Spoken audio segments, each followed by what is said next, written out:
Hi guys, welcome back to Love Enthroned. It's Unini Bale here with another episode. First of all, I want to apologize for posting this video really late. I have been so busy, but it's no excuse to not post and it's no excuse to not share this message. And what's the message? So I've been studying the beginning part of the Bible, Genesis, Exodus, Leviticus, Numbers, and I'm currently in Deuteronomy. The thing is, I've read this book several times. I've read the story so many times, but every time I read it just baffles me how a people could be so unfaithful and how God could be so faithful. And I tell myself that if I was existing in the Bible days, that I wouldn't be so unfaithful, that I would trust God and I would love God.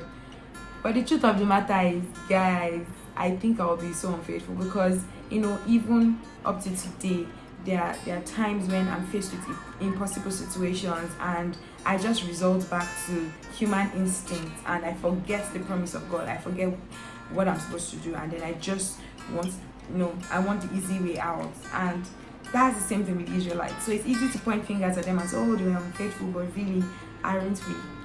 And the reason why the Israelites were unfaithful, to be honest, is the fact that they never trusted God.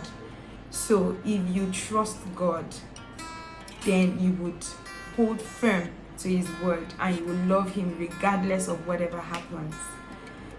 So it leaves me with this question then: can you love somebody that you don't trust? Really?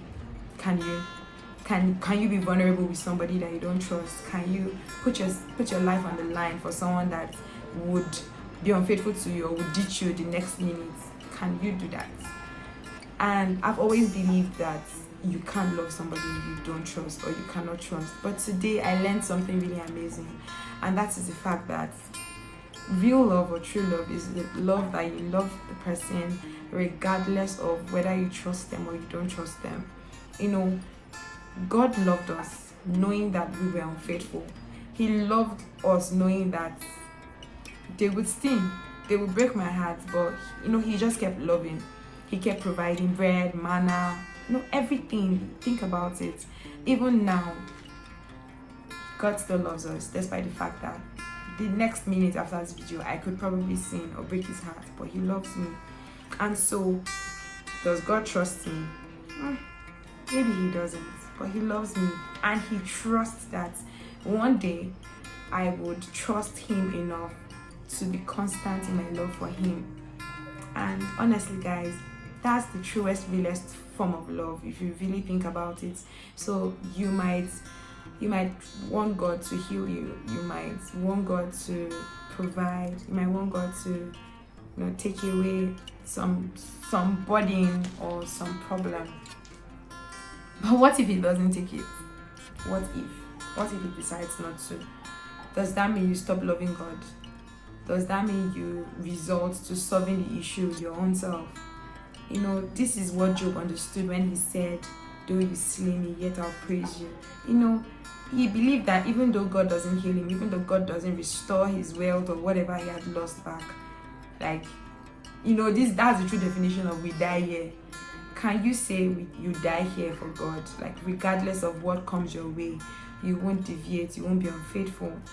Can you truly say that you love that person even though the person hurts you or breaks your heart?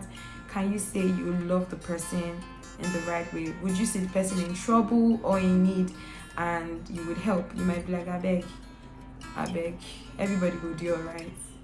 Would that be your response? If you really love somebody, then you shouldn't stop loving the person because the person can't be trusted. So 1 Corinthians 13, the last verse, it says that there is faith, hope, and love, and the greatest of them all is love. That's because when you love somebody, it's kind of you having faith in the person that one day the person come around. It's you trusting that, this is my heart, and I'm trusting you that you wouldn't hurt me, you wouldn't ruin their heart. And that's love, guys, and that's trusting. So keep loving people, even though they might have done something to hurt you one way or the other.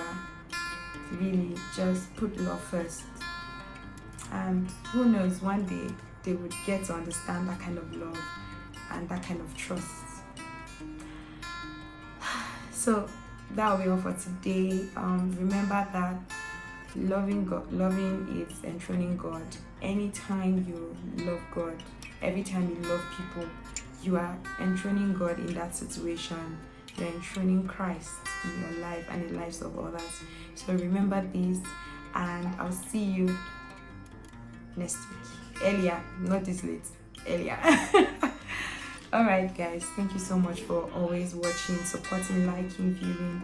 God bless you. Take care.